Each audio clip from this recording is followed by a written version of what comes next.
uno de los más críticos con las medidas que se han ido tomando y más favorables a poner restricciones ha sido el señor Rafael Bengoa, el exconsejero de Sanidad del Gobierno vasco. Rafael, arratsaldeon. Buenas tardes, arratsaldeon. Le tengo que preguntar, ¿qué valoración hace usted sobre esta resolución del Tribunal Superior de Justicia del País Vasco a favor de los hosteleros para reabrir también la hostelería en zona roja?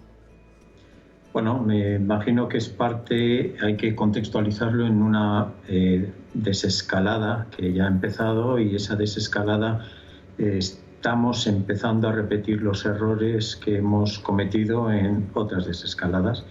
Yo no puedo valorar el razonamiento jurídico, pero en términos de salud pública es difícil de justificar una decisión digamos, casi única, sin estar hablando de todas las medidas juntas de alguna forma, porque ahora si uno empieza a hablar de que vamos a desescalar o vamos a hacer algo diferente con el tema de los bares, y luego vamos a hacer algo diferente con los colegios, y luego vamos a hacer otra cosa diferente con otros servicios, pues empezamos a tener obviamente un grado de confusión para la población pues enorme, porque unos dicen una cosa y otros otra.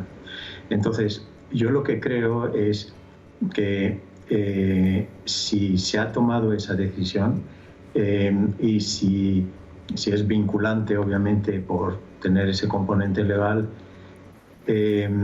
hay que ver cómo se puede ayudar entonces a los bares, en lugar de estar continuamente intentando resolver este tema bajo el prisma de salud pública. No ha cambiado nada en el hecho de estar en un espacio cerrado. Las mascarillas son muy importantes, pero no bastan si te quedas mucho tiempo en ese bar cerrado y con poca ventilación. Vamos a suponer que los bares sí tienen ventilación, que la gente no se queda mucho tiempo, etcétera, pues uno podría empezar a decir que se podría relajar eso, pero no con las cifras de 600 por 100.000 que tenemos ahora, sino tendríamos que estar pensando en este tipo de cosas con unas cifras muchísimo más bajas de las que tenemos ahora. Señor Bengoa, claro, el Tribunal Superior lo que dice es que no hay suficientes pruebas que justifiquen que la apertura de bares incida en el incremento de contagios. Bueno, no sé a quién han preguntado, es decir, es verdad que hay países, en Madrid es evidente que se están soltando, digamos, están liberalizando un poquito las decisiones de restricción. En Suecia los bares están abiertos, en Inglaterra los pubs no, en Francia tampoco. Por lo tanto, lo que yo creo que debemos de comprender es que no ha cambiado ahora este virus como para permitir tomar este tipo de decisión. No valoro la parte jurídica, como digo, sino la parte de salud pública. De hecho, lo que tenemos ahora entre nosotros y en Euskadi también es la variante inglesa. Por lo tanto, ¿cómo es posible que estemos tomando una decisión con 600 por 100.000 en el que alguien está diciendo que es factible empezar a desescalar, digamos, por ítems, ¿no? por distintas partes de la decisión? Usted mencionaba algunos países europeos en los que sí se permite la apertura de bares, pero es que hay muchos otros que no se permite la apertura de bares. Y nosotros estábamos planteándonos ahora, con esta resolución del Tribunal Superior, ¿no pueden venir en cascada otras peticiones de otros sectores, como por ejemplo gimnasios, que digan no hay suficientes datos que corroboren que nosotros o el uso del gimnasio esté llevando a un incremento de contagios? Digo gimnasios como podría decir cualquier otro ámbito. ¿Podría suceder esto? ¿Que pidieran relajación de medidas los demás también? Me imagino que sí, pero lo que no parece muy razonable es empezar un proceso de judicialización, un tema, digamos, con todos los sectores, un tema que es de salud y de salud pública. Por lo tanto, lo que ha decidido el Gobierno está bien decidido. Yo no creo que ahora estamos en una situación de relajamiento ni en este sector ni en otro. De hecho, la situación ahora es bastante más grave que la bajada de la segunda ola, por la variante inglesa y porque estamos intentando vacunar.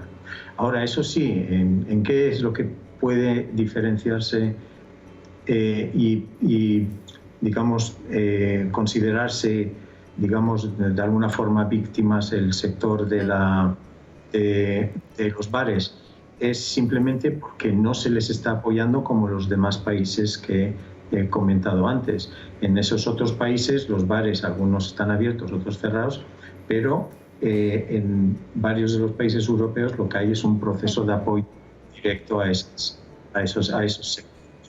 En el nuestro está continuamente con esta tensión, pero yo no judicializaría todo el proceso de salud pública que tenemos entre manos. Ahora lo que toca es vacunar, no abrir bares.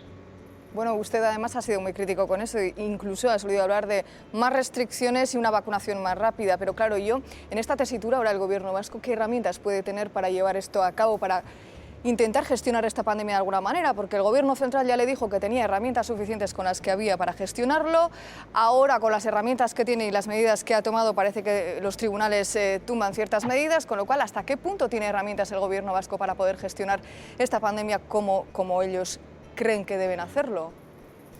Bueno, yo creo que ya hemos comentado muchas veces que los gobiernos autonómicos no tienen suficiente fuerza. Por ejemplo, cuando estaba subiendo esta tercera oleada, había 4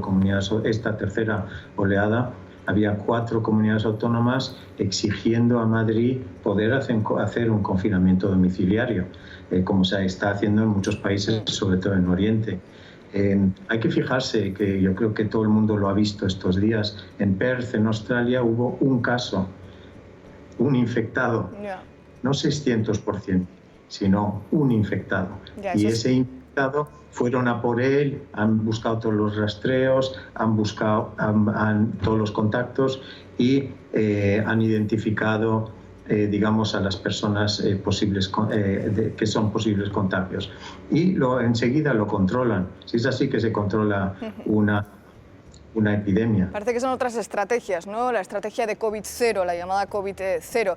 De todas maneras, ya estamos mencionando los datos de hoy. Vamos a indagar un poco en los datos de hoy porque no sabemos si estamos realmente ante una meseta, señor Bengoa, o ante una previa bajada de los datos y una estabilización en ese descenso de datos. Odey, cuéntanos. Pues ya lo hacía referencia el señor Bengoa, y la verdad que estos datos los tenemos que tener muy presentes incluso cuando pidamos a lo largo de la tarde diferentes valoraciones a lo largo del dictamen, porque nos alejamos poco a poco de esos 1000 contagios diarios, pero tampoco lo hacemos tanto. 723 nuevos contagios en Vizcaya, Guipúzcoa y Araba, y lo que sigue muy tensionado es la situación en los diferentes complejos hospitalarios de los 3 territorios históricos, y es que el ritmo de nuevos ingresos difícilmente baja. Ahí lo están viendo, solo en 24 horas 93 nuevos ingresos y 154 personas que siguen ingresadas en las camas UCI. Recordamos, Itziar, además, que mañana el Departamento de Salud va a actualizar la cifra de fallecidos y desgraciadamente nos tememos que será una cifra importante. Claro, yo no sé, señor Bengoa, un experto en sanidad como usted, cuando ve estos datos de estos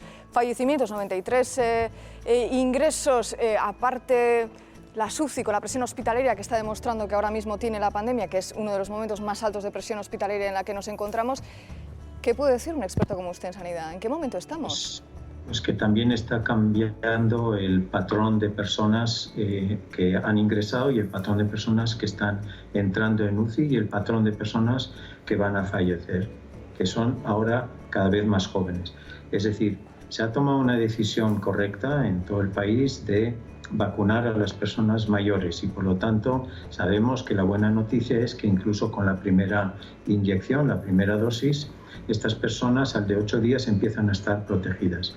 Esto es bastante importante porque quiere decir que probablemente dentro de 2 o 3 semanas vamos a ver una reducción de las personas mayores que entren en nuestro sistema de salud, pero las personas jóvenes ya vemos que están empezando a tener problemas muy importantes. Entonces, aunque baje la mortalidad de las personas mayores y la mortalidad general, eso no quiere decir que va a bajar la infecciosidad, porque la infecciosidad se va a seguir extendiendo. Tengo que volver a recordar que tenemos entre nosotros la variante inglesa, que hace dos cosas. Una de las cosas que hace es ser más transmisible, como sabemos todos, pero otra cosa es que en algunos países, por ejemplo como Dinamarca, en Inglaterra, ha enseguida desplazado a la variante que tenemos entre nosotros, que al final nos va a parecer la buena. Recuerdo además, y ya le despido, señor Bengoa, que en este programa, la última entrevista que le hizo mi compañera Arantxa, usted dijo que más que hablar de olas, de número de olas, habría que hablar ya de la ola de las variables, en este caso de la británica, de la sudafricana, de la brasileña, así es que algún día tendremos que hablar también de este tipo de ola en la que nos estamos sumergiendo. Eskerrik asko, Rafael Bengoa, y hasta la próxima, muy amable.